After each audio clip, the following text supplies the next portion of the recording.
नमस्कार साथियों, आप देख रहे हैं एएस ट्रस्टेड न्यूज़। मैं हूं आशीष श्रीवास्तव।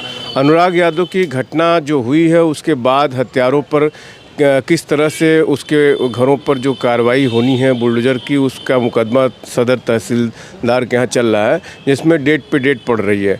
लेकिन हमारे साथ एक साथी अधिवक्ता हैं जो कलेक्ट्रेट जौनपुर बार में अधिवक्ता हैं, सतवीर सिंह।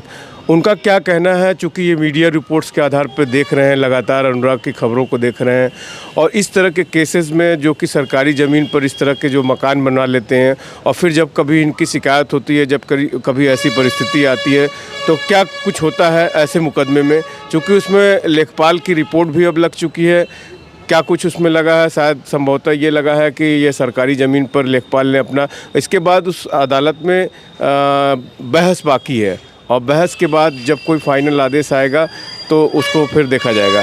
लेकिन अभी इस जो परिस्थितियां चल रही हैं उस पर ये सतवीर सिंह हैं अधिवक्ता, क्या कुछ कहना है उनका, आइए बात करते हैं। सतवीर जी, बहुत नज़दीक से आप फॉलो कर रहे हैं इस खबर को, अनुराग की खबरों को देख रहे हैं आप मीडिया में, क्या कुछ लगता है हत्यारों ने जो मकान बना रखा है अपना बंजर खाते की ज़मीन पे, चूँकि जिलाधिकारी भी अभी 3 दिन पहले गए थे वहाँ, उन्होंने कहा कि ये चूँकि मामला कोर्ट में चल रहा है और डे बाय डे उस पर कार्रवाई आगे बढ़ रही है, चूँकि इधर बीच कई सारे कंडोलेंस हो गए और आपका बार प्रस्ताव दे देता है तो उस पर तारीख लग जाती है।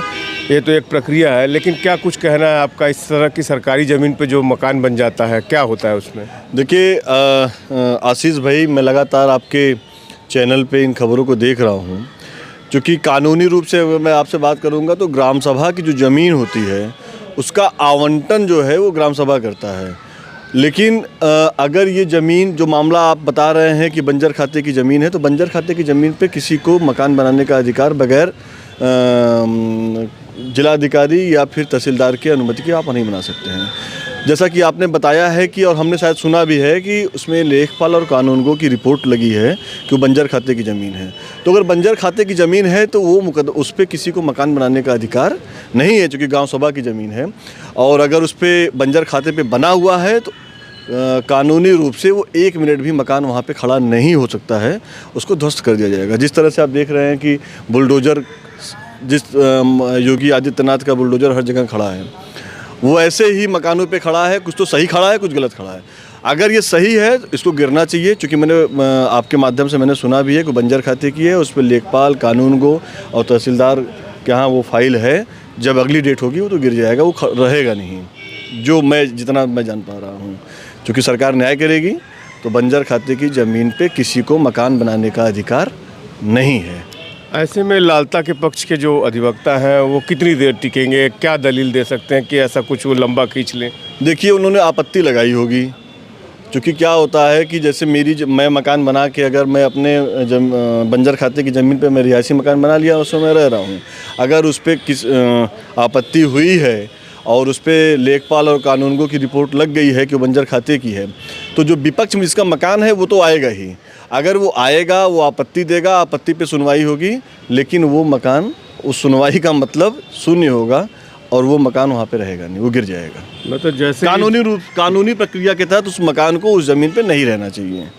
अगर तहसीलदार साहब न्याय करेंगे तो, क्योंकि न्याय, हम तो अधिवक्ता हैं, हम तो अपनी बात मजबूती के साथ रखेंगे, और मैं तो उसमें अधिवक्ता हूँ नहीं, लेकिन उस मकान को बंजर खाते की ज़मीन पर रहने का अधिकार नहीं है।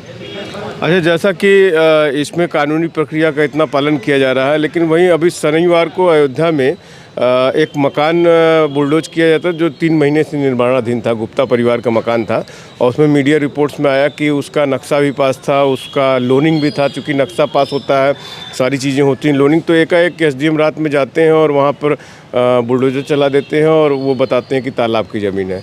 और जबकि यहाँ पे इतना नृशंस हत्या हुई अनुराग का, और उसमें सारे नियमों का हवाला दिया जा रहा है, और सुप्रीम कोर्ट का भी एक आ गया था फैसला, इसमें उसका भी हवाला दिया जा रहा है। क्या कुछ लगता है इसमें ट्रांसपेरेंसी हो रही है, क्या कुछ? देखिए, एक शेर है कि बन के हादसा अखबार में आ जाएगा, बन के हादसा बाज़ार में आ जाएगा, जो नहीं होगा वो अखबार में आ जाएगा। और चोर उचक्कों की करो कद्र कि न जाने कब कौन सी सरकार में आ जाएगा। तो मान्यवर न्यायपालिका पे तो हमें पूरा विश्वास है, चूँकि हम ये काली कोट पहन के न्यायपालिका पे विश्वास के तहत ही आज यहाँ पर आए हैं और हम अपने मुवक्किलों की लड़ाई मजबूती के साथ लड़ते हैं। अब अधिकारी किस रूप में आपकी बात को सुनता है या किस दबाव में है, इतनी बड़ी हत्या हो गई है और इतना हाईलाइट मामला हो रहा है, उसके बाद भी अगर बंजर खाते की ज़मीन पर मकान खड़ा है तो ये शासन और प्रशासन को मुझे लगता है कि मुँह चिढ़ा रहा है। यह माननीय योगी आदित्यनाथ को देखना चाहिए और इस तरह की जो हरकतें हो रही हैं जिसमें ऐसी ढील नहीं होनी चाहिए, ख़ास तौर से संवेदनशील जगहों पे जहाँ पे एक नौजवान की हत्या हो गई, उसके सिर को काट दिया गया, तो ये बहुत ही ठीक बात नहीं है। प्रशासन अगर डे बाय डे सुन रहा है, हमारे यहाँ बार में चुनाव चल रहा है, इसलिए जो है कंडोलेंस हो जाता है या हड़ताल हो जाता है। भी मनमोहन सिंह जी हमारे पूर्व प्रधानमंत्री की डेथ हो गई, उसके लिए कल भी था और आज भी था, तो अगली डेट जब होगी निश्चित रूप से उस पर सुनवाई होगी और मुझे पूरा विश्वास है कि वो मकान गिरेगा।